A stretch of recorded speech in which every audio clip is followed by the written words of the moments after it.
Hey everyone, it's your Peacekeeper, and it's time for the next video in our How to Play series on the German cruiser line. This is the Tier 8 Admiral Hipper class of heavy cruisers.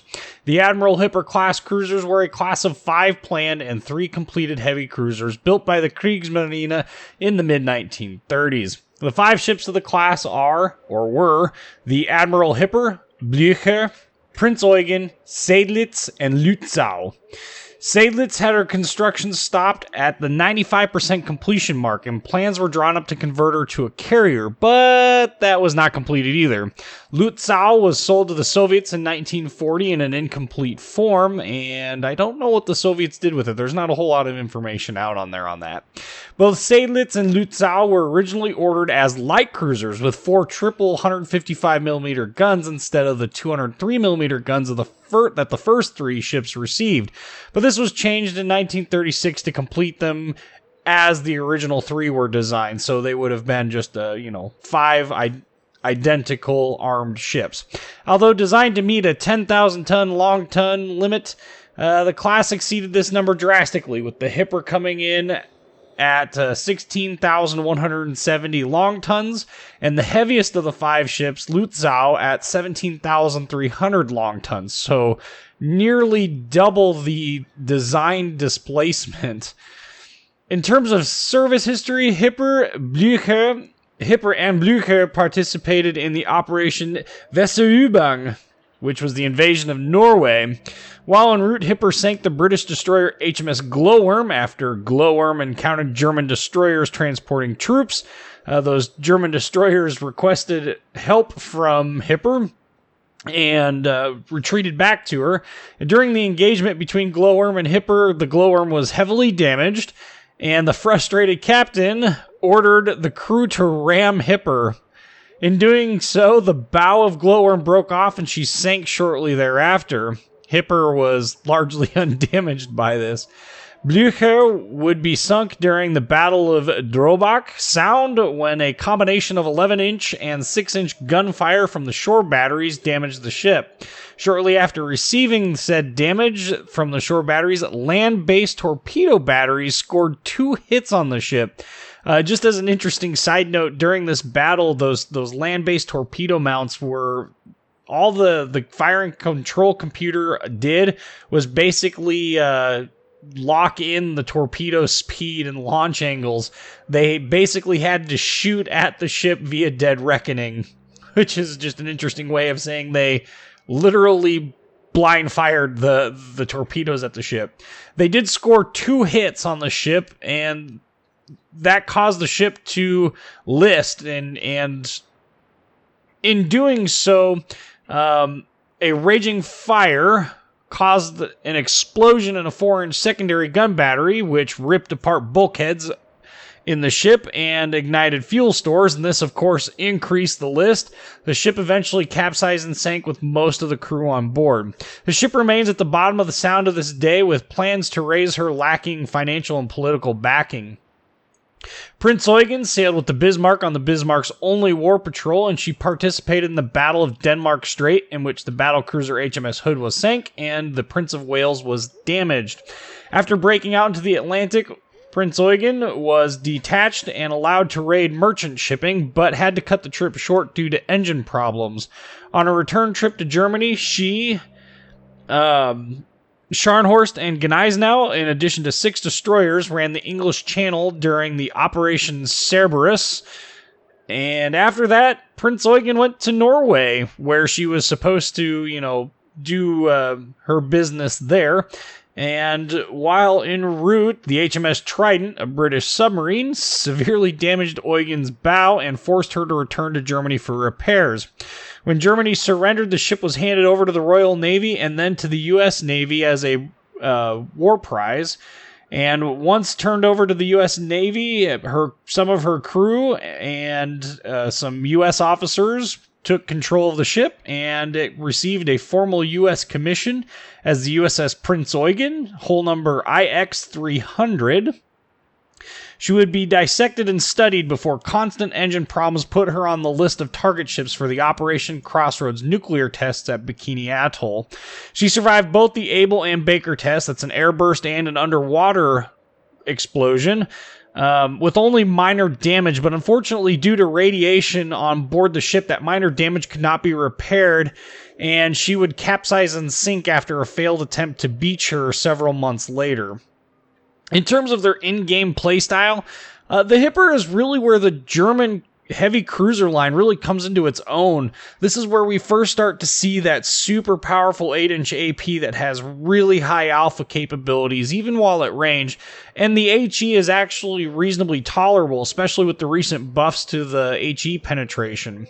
The Hipper also received recent buffs to the fore and aft armor that allow the ship to be more durable to larger caliber gunfire while angled, and this was a nice quality of life buff to her. She's not overly maneuverable or stealthy, and as a result she's best played at that medium to long ranges, although she does have torpedoes to handle some close-in work. And so her close-in engagements are more or less situational than other cruisers at this tier would be. Overall, the ship is a really fun to play, and it has a number of strengths that are balanced out by the few weaknesses that she has, such as her lack of maneuverability, lack of stealth, and relatively soft armor due to her armor profile. But none of that really holds the ship back as much as, in my opinion, as the player base is really what's causing Admiral Hipper's stats to kind of fall. But that's because it's a particularly difficult ship to play at max, because so many people are used to just spamming HE all the time. No, the German ships, especially in their cruiser line, really have strong AP, and if you're not shooting AP at broadside targets, you're not doing enough damage, you're not going to get any kills, etc., etc. Let's talk about stats. She has 43,800 stats. Her main armor belt is 80mm thick. She does have a torpedo damage reduction of 10%. The main battery consists of 8 203mm or 8-inch guns. They are mounted in 4 dual turrets in a 2 up front, 2 out back configuration. She does have a secondary armament of 12 4-inch guns. They are mounted in 6 dual mounts. There's 3 per side. That's these mounts here. And they have a main firing range of 5K, and I think that's going to be without advanced firing training on the captain. Yep, without advanced firing training. So 5K as a base. 12% fire chance, really low damage, but reasonably quick reload time at 3.2 seconds. Main battery firing range is 17.7K. That AP alpha of 5,900 is absolutely unparalleled at this tier, and a 17% fire chance. And you're almost guaranteed to get a penetrating hit with the HE on this, with the 1/4 caliber rule for penetration value on the German cruiser HE.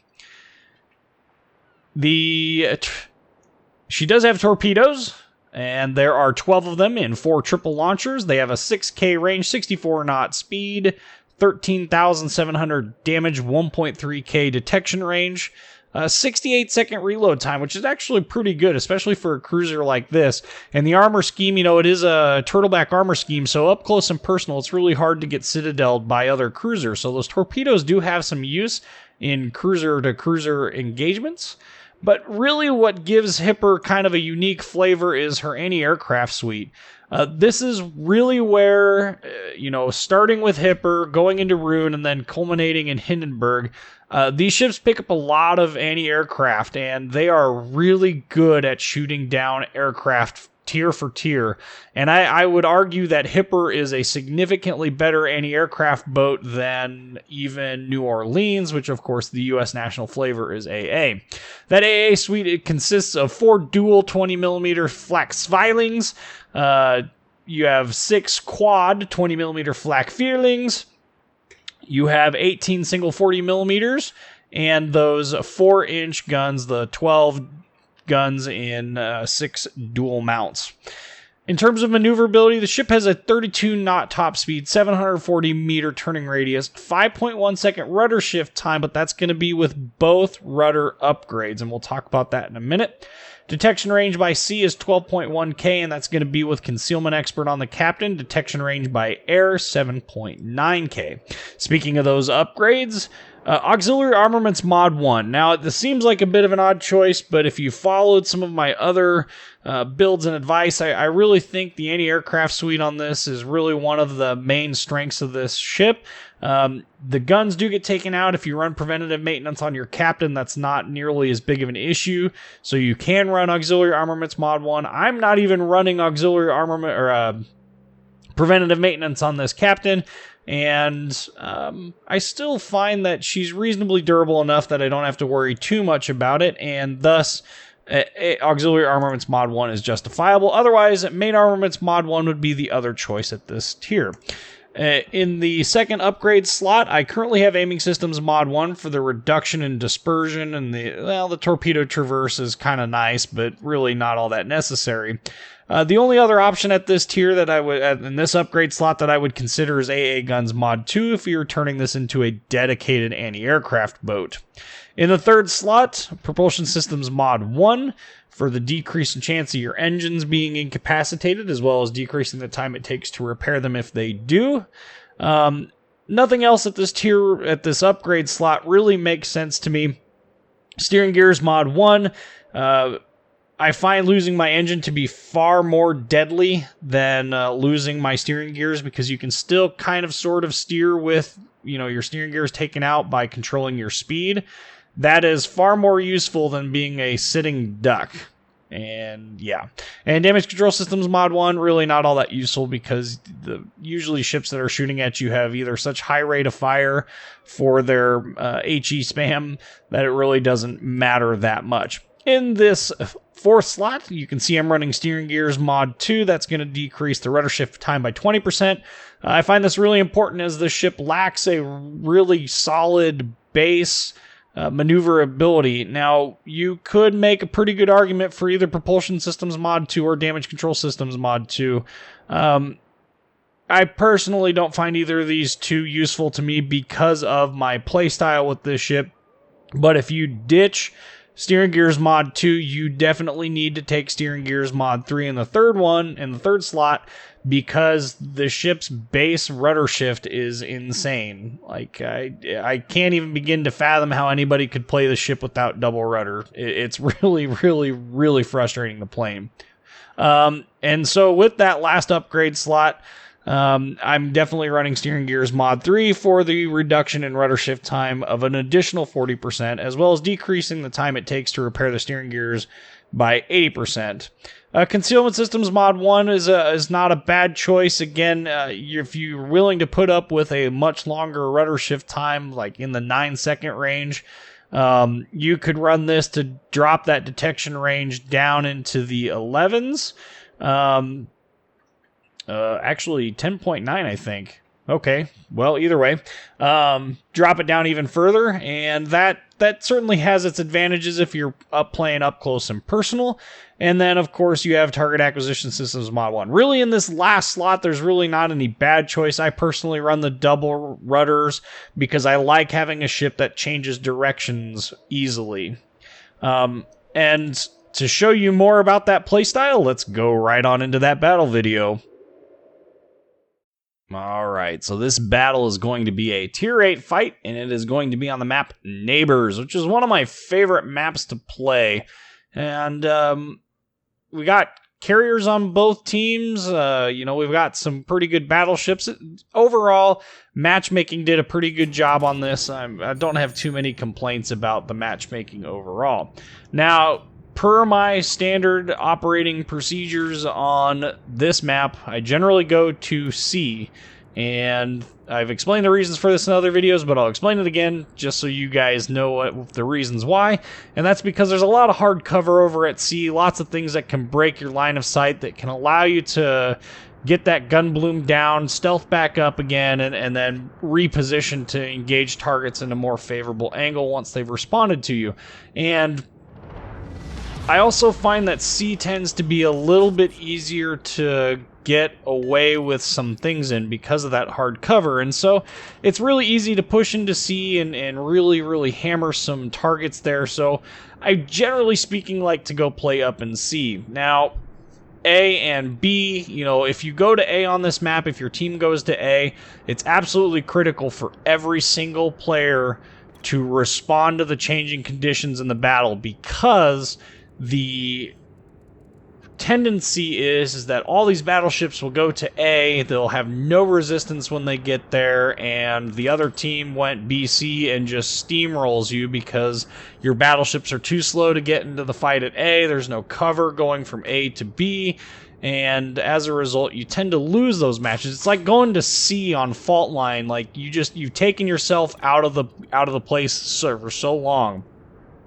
It is possible to win by going A, B, however, it's going to require the bulk of your force to push into B, and generally don't see that happening. So BC is kind of the common theme here, and you know, that hard cover is the absolute best reason for that, and that's the reason why I prefer it. So that's where we're headed right now. We've got ourselves Shiratsuyu and Farragut.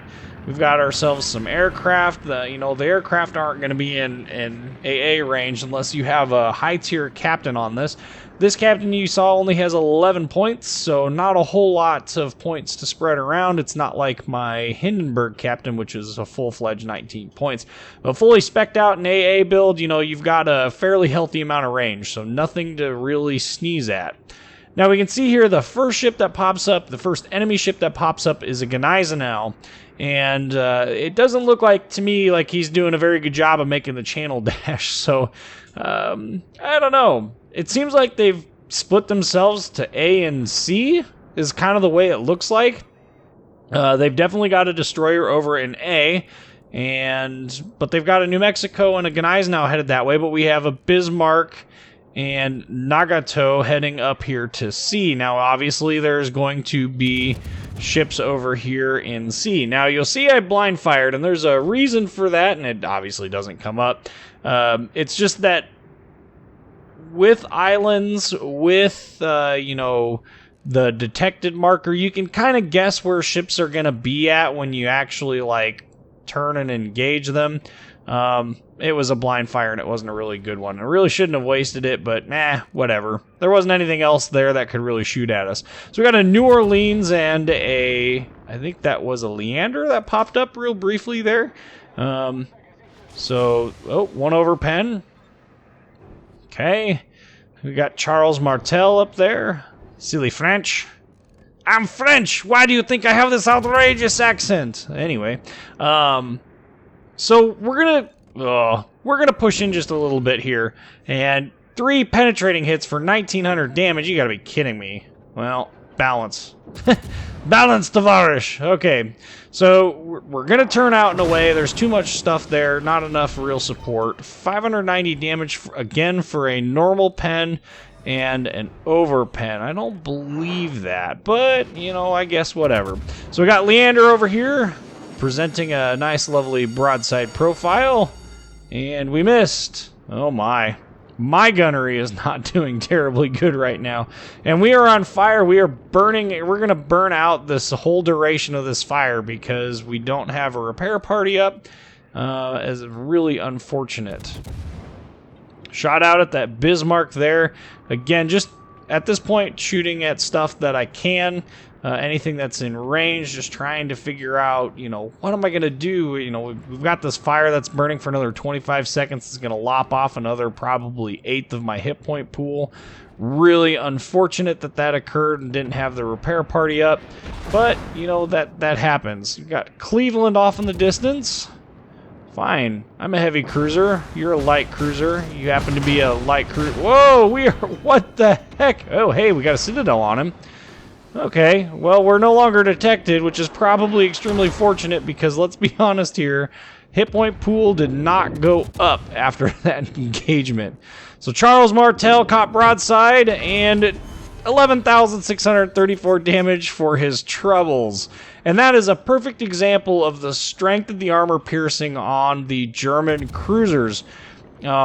especially these late tier heavy cruisers. Lots and lots and lots of AP damage, alpha potential. And 11,000 with 2 Citadel hits, yep, that definitely hurts. And this ship is such an effective cruiser killer. Like, if they ever gave this ship a heal, it would be disturbing how effective this ship would be. So we're going to sit here and we're going to wiggle and waggle as we shoot at this Nagato and pray that he can't aim worth a dang, which seems to be the truth. Meanwhile, okay, we're switching to the Cleveland. Okay, well, either way, we're going to use our HE to the best of our abilities here. Oh, hello, New Orleans. Please do not make me freaking eat any incoming fire. Oh my. That's probably more my fault than it was his. I should have noticed that he was making that change there, but yeah. So, apparently battleships need to be reminded from time to time to push. As you can see, the tactical situation is kind of sketch at the moment. We have ourselves, they have 2 caps, we have none. And they have 3 ships that are down to our 1, but I have a feeling our Gade down there is going to definitely be biting the dust. Maybe not, you know, hey, he could get really, really lucky. And okay, so another ship goes down. We're killing ships faster than they're capping, which is a good thing. One thing to note is that the turret traverse on this ship is actually really quite good. So if you do decide to get into brawls with it, it's really not a huge detriment to do so, and that's a nicety of this ship. It's something that you kind of get spoiled with when you play other nations' ships with quicker turret traverses. You know, some of the early tier German cruisers definitely did not have very good turret traverse. Ooh, lucky dodge! Look at that, like 4th sense there. Oh, I bet that destroyer was a little salty after that, because definitely not running hydro. Oh boy. So, yes, 2 fires on that Bismarck. Now, I don't know if he's going to be able to repair that. I didn't see if he had burned his repair or not, but with my luck, probably will not burn out. Yeah, 30. Yep, he already repaired it. So now would be a good time to see him again so that we can go ahead and deal with that. But we've switched back to armor piercing because cruiser up close and personal. And the other thing is the Amagi is definitely presenting an okay profile. Cleveland is doing Cleveland things and backing up. Weird. So we'll go ahead and we'll shoot AP at him. 4 overpens for 2,500 damage.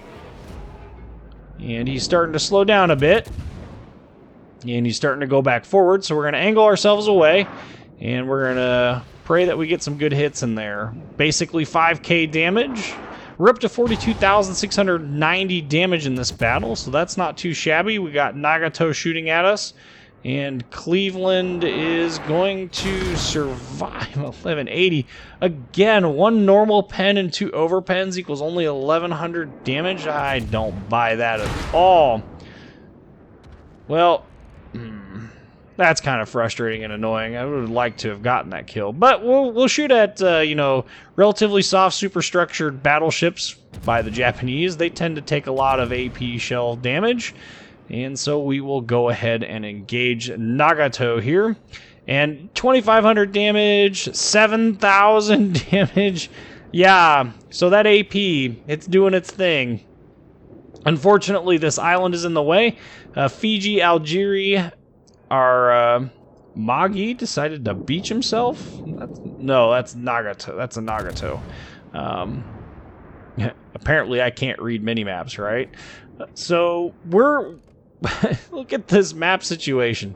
Yes, we've killed more of their ships than anything, but seriously, they've gotten 3 caps for pretty much this entire game, and we've not really had anything to really respond to that at all.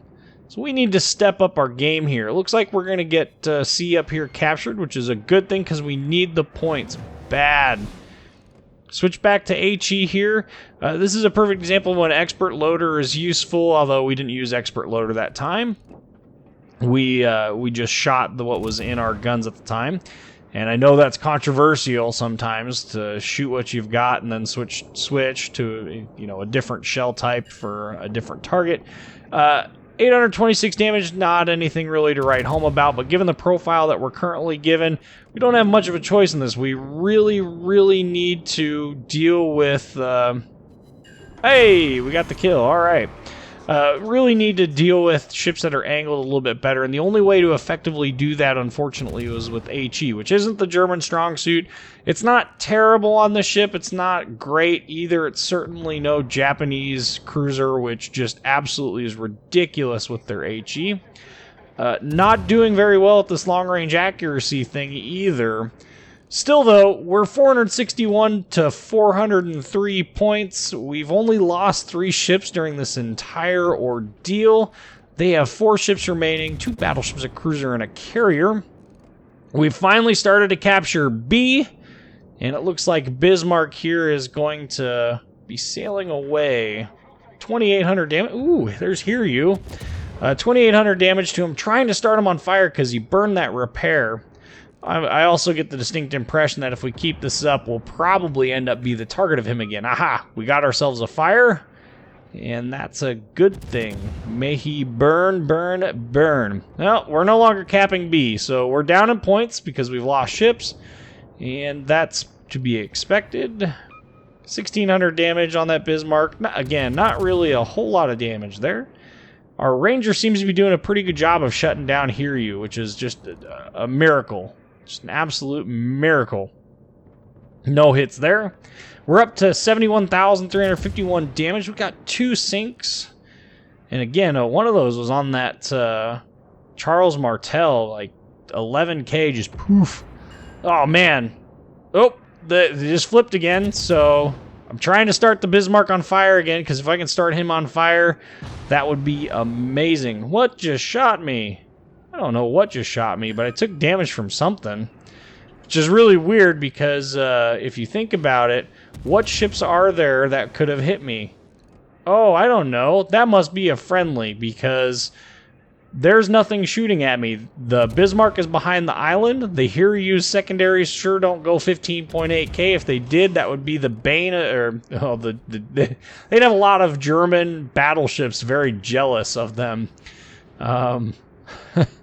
Well, at least we'll get to see what our AA can do. You know, Tier 7 aircraft, well, they're Tier 6 aircraft actually, but Tier 7 aircraft carrier, Tier 8 AA, not quite a full AA build, but we popped our defensive fire here, and look at these aircraft get shredded up. 3 down now, 4 down, 5 coming up. I mean, not really a whole lot that they're going to be able... There's 5 and 6, 7 and 8.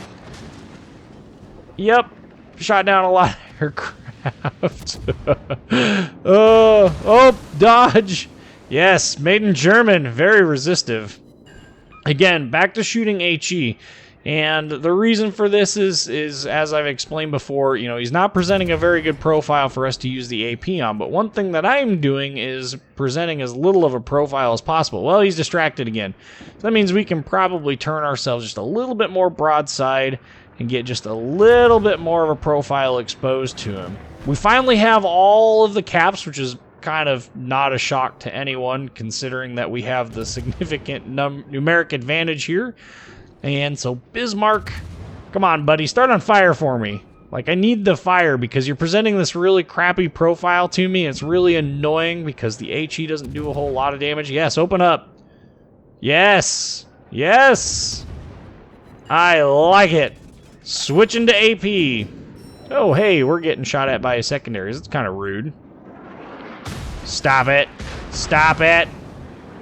Alright. Well, we're behind an island. Not a whole lot really there to effectively shoot at. Started on fire twice. Oh, my. Hiryu is still over there. Can we kill him? Can we? What?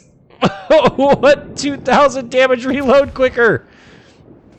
Oh my, look at how little hip. Down goes the Bismarck. Alright, can we get the Hiryu? Can we get the Hiryu? What? 1,400 damage. No! My kill. Mine. No! Oh! Robbed. Well, we got 90,573 damage out of it.